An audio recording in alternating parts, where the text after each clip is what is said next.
S'il y a bien une licence qui m'a marqué en 2025, c'est la licence Métro. J'ai toujours eu une espèce de fascination étrange pour cette licence. J'ai toujours eu le pressentiment que c'était une licence incroyable alors que j'en connaissais rien. Donc quand il y a quelque temps j'ai vu une promo, les 2 premiers jeux en version remasterisée plus Exodus à 9€, j'ai foncé dessus.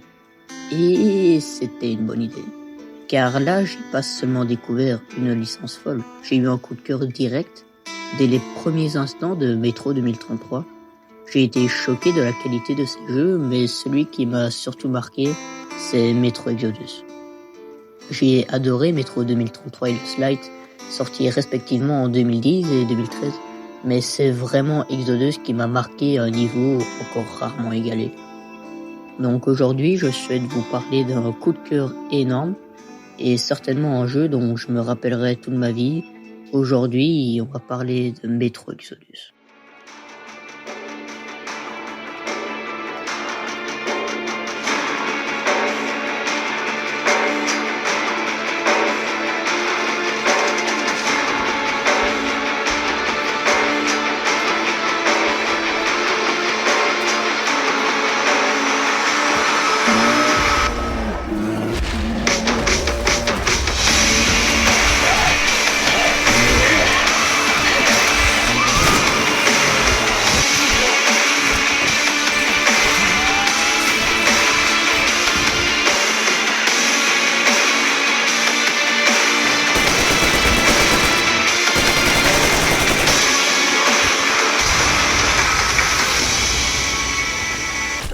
Metro Exodus est clairement un jeu pas comme les autres. Il est l'un des rares jeux qui ont su réellement me marquer ces dernières années, et j'ai pas peur de dire que ce jeu est très certainement l'un de mes préférés, et de très loin. L'élément principal de ce jeu pour moi est son ambiance et son immersion. Dans Metro Exodus, nous allons explorer plein de paysages différents. C'est un véritable road trip à travers ces terres radioactives suite à la 3e guerre mondiale. Une guerre nucléaire qui a ravagé la planète et qui a rendu l'extérieur invivable à cause de la radioactivité. Et notre personnage, Artyom, qui est un jeune ayant toujours vécu dans les métros, a un rêve. Celui de trouver un endroit sans radioactivité dans lequel il pourrait vivre. On va donc visiter plein de lieux différents que je vous laisserai le bonheur d'explorer grâce à un train nommé l'Aurore, qui est un peu comme un QG. Un lieu où on peut se préparer aux prochaines expéditions et où on peut parler avec notre équipage. Et on arrive à l'un des points principaux de ce jeu, son écriture et ses personnages. Les personnages qui nous suivront tout le long de cette aventure sont uniques. Chacun a sa personnalité, certains sont plus introvertis et d'autres le contraire. Je me suis même surpris à plusieurs moments de juste prendre une clope pour parler avec quelqu'un ou alors m'asseoir avec ma copine pour parler de tout et de rien. Ou juste tout simplement écouter les conversations pour voir de quoi les gens parlent, car j'en suis concerné d'une certaine manière. Et puis une fois qu'on a pris des nouvelles de tout le monde, on part en expédition. Donc on se prépare pour notre future expédition, et une fois qu'on part, c'est le dépaysement total. On est subjugué par la beauté des environnements, peu importe dans quel biome on est, il y a un truc qui change pas, c'est magnifique.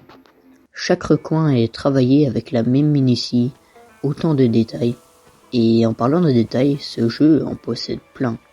Je n'ai d'ailleurs pas peur de dire que sur ce point, Metro Exodus est peut-être au même niveau que les plus grands jeux qui existent. Je vais vous en citer plusieurs.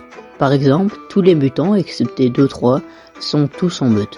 Certains montent la garde pendant que d'autres dorment, et par exemple, si vous tirez à proximité de leur zone, ils vont partir en reconnaissance.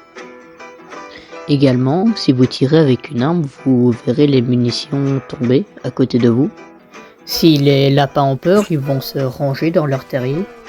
Le bruit des armes est... Dans le désert, votre sac va être enrobé de sable, et là je n'ai qu'effleuré l'immense partie des détails de ce jeu. Et ces détails qui sont insignifiants certes, mais ils permettent d'être immergés. Dans un monde, c'est ces détails qui font la différence et qui font qu'on se sente immergé dans un jeu. Et ce qui aide à ce qu'on soit immergé, c'est que tout se fait en temps direct. Il n'y a pas de carte dans un menu, tout se fait dans le jeu. Si vous voulez fabriquer un kit de soin, vous devez ouvrir votre sac à dos et le fabriquer. Vous pouvez, par exemple, vous faire surprendre par un mutant alors que vous étiez simplement en train de modifier votre arme. Et à cause de ça, on a une peur constante de se faire surprendre. Et c'est en ce point que Metro Exodus est ultra immersif. Même au-dessus d'un Red Dead Redemption 2 pour moi. Oui, je sais, ça peut être fou dit comme ça, mais c'est bel et bien le cas. Et pourtant, vous savez à quel point j'adore Red Dead, hein. Et d'ailleurs, Metro Exodus a une mission finale juste exceptionnelle. Je ne vais pas vous spoiler, mais ceux qui l'ont fait verront de quoi je parle. Et voilà pourquoi Metro Exodus est certainement l'un des meilleurs jeux que j'ai fait et qui m'a énormément marqué. Car pour moi, le plus important dans un jeu, c'est son immersion et son ambiance. Donc quand un jeu possède ces deux attraits et le fait d'une manière exceptionnelle, je peux que aimer. Et je n'ai pas beaucoup parlé du gameplay car c'est pas ce qui m'a marqué, mais il est tout autant exceptionnel. Préparer son équipement avant de partir en expédition, le petit sac qui permet de construire 2-3 éléments basiques et qui est super intuitif à utiliser. Le gunfight exceptionnel, les différentes mécaniques propres à chaque zone, le fait de pouvoir choisir comment on veut aborder les combats, soit furtivement ou alors en combat direct. Bref, le gameplay est tout autant exceptionnel. Et surtout que j'en ai pas parlé, mais la mise en scène du jeu est incroyable. Les moments où l'action, la musique et les émotions s'alignent parfaitement, on se croit juste au cinéma.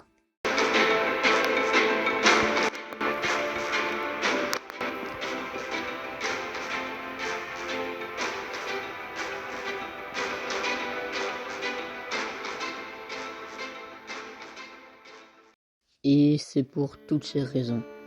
Un gameplay exceptionnel, une mise en scène hors du commun, une ambiance absolument folle, une immersion au sommet du podium du jeu vidéo, et deux autres jeux exceptionnels que la licence Metro, et plus particulièrement Metro Exodus, m'a marqué énormément et est certainement rentré dans le podium de mes jeux favoris.